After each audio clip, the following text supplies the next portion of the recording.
I'm TJ Walker. Welcome to the Daily National. In the news, Steve Jobs is retiring, stepping down as active CEO of Apple. With us to dissect this, Mike Bako, our media training expert here at the Daily National.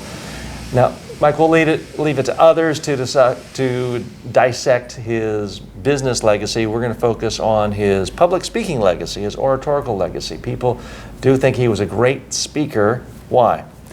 I think you have to go to the simplicity of his message and the way that he presented it. Everyone has this image of him in the jeans and the black shirt standing in front of the black curtain. But you know what? That works. That's memorable. So much of the emphasis now on presentations are having fancy slides, having fancy demonstrations and videos. You know what was the star in his presentations? The products that he was launching. Everyone remembers him pulling out the Air Mac Pro from the envelope. Everyone remembers Let's talk about that a minute, because here's a guy, first or second largest company in the world, every sort of resource available to him. He could have teams of people creating special effects, PowerPoint, or as he would call it, Keynote slides with his own system, every kind of razzle-dazzle. But when he wanted to display how thin the Air Mac was, he didn't put up a big slide with a bullet point, 1/8 of an inch thick. He brought out an envelope, pulled it out of the envelope. That demonstration, and as you talk about all the time with your clients, and as I do too, always demonstrate something rather than just putting up a slide or handing somebody a piece of paper. That was one of his great strengths. Also, when he did use the PowerPoint presentation, again, Apple calls it Keynote, he followed a few basic rules, which is, number one, he only had one idea per slide generally. If you wanted to talk about an iPhone, he showed just a picture of an iPhone. If it was text, it was a one-sentence summary. It was never a whole bunch of bullet points. What else stood out for you when you saw him speak? Just the way that he connected with his audience. Again, you're talking about a lot of technical issues, a lot of people technically savvy in the audience, but he put it in a way that everyone could understand. He knew that his main audience were the people that were in the Mac conference audience, but there was also the consumer at home. So the way that he was able to describe things in a way that a grandma or a 13-year-old kid saving up his allowance to buy that new iPhone or that new Mac computer could very easily understand. So he understood his audience. And he showed it, frankly, a big fat lie that people say, oh, I'm a technical person, I have to give a technical presentation. And it doesn't get much more technical than being the CEO of Apple, and yet he didn't get bogged down in tech speak and in jargon. He was able to simplify, because a lot of the audience, let's face it, they were really, really knowledgeable techies hearing his presentations, but he didn't speak to them in purely technical terms. He always took the time to say, so, what would I do with this iPad? Let me open it up. Oh, now I can read the New York Times on it.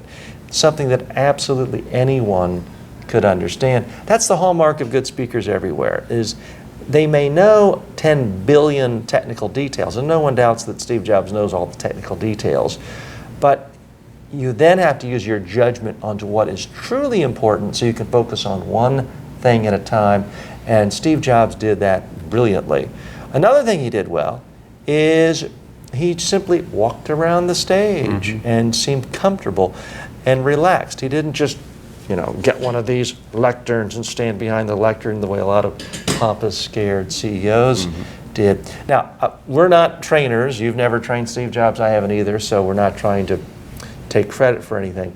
I have been told by those close to him that he put so much importance on his presentations that he spends entire days, sometimes a couple of days, rehearsing his presentations.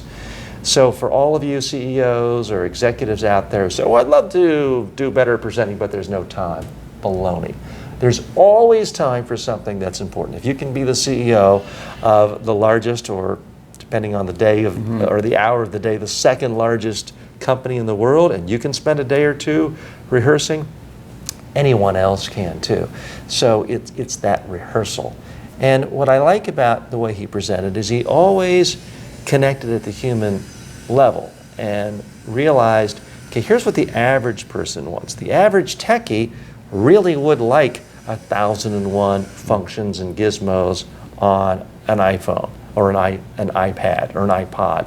The average person doesn't. So part of what made him, I believe, a great CEO of a consumer electronics company is the fact that he never let the techie people drive things. Because let's face it, he wasn't the first person to come up with an MP3 player. He wasn't the first person to come up with a little tablet. He did it better because of simplifying it. That helped him as a CEO, but it also helped him massively as a public speaker and as a presenter. Anything else you liked about it? One other thing, and it didn't happen often, but when he did have technical issues, the entire presentation didn't go down the drain. It was something that he acknowledged and then moved on to. And part of that simplicity of his message and of his presentation was that he was able to move from some technical issue onto the next point without having the entire PowerPoint slide or the entire presentation go down the toilet. A lot of people think, well, if my slides aren't working or if the light goes out or if something goes wrong, that's my entire speech. I wouldn't know what to do. He was able to segue into other areas of his speech, and those few times that technical issues did come up, he was able to move on quite well. So what I really like about Steve Jobs is, on the one hand, he has some sort of brilliant business genius in him that I don't have, you don't have, probably most of you don't have. Many of us are just never going to have the impact on business and modern technology, consumer culture that Steve Jobs has had, not once, not twice, but multiple times. But anyone can be as good of a public speaker as Steve Jobs is. The things he does, frankly, anyone can do. Walking around rather than staying put. Focusing on one idea at a time instead of putting up a PowerPoint slide with 20 ideas. Communicating in a visual way, a demonstration way, rather than bullet points and text. And narrowing the number of messages in a presentation to a handful rather than 75. Connecting at not just the intellectual, technical level, but at the emotional gut level. Those are things, frankly, all great speakers do, not just Steve Jobs, and anyone can do if they want to. Absolutely. Mike Bako, our media training expert here at the Daily National. Thanks for joining us today. I'm TJ Walker.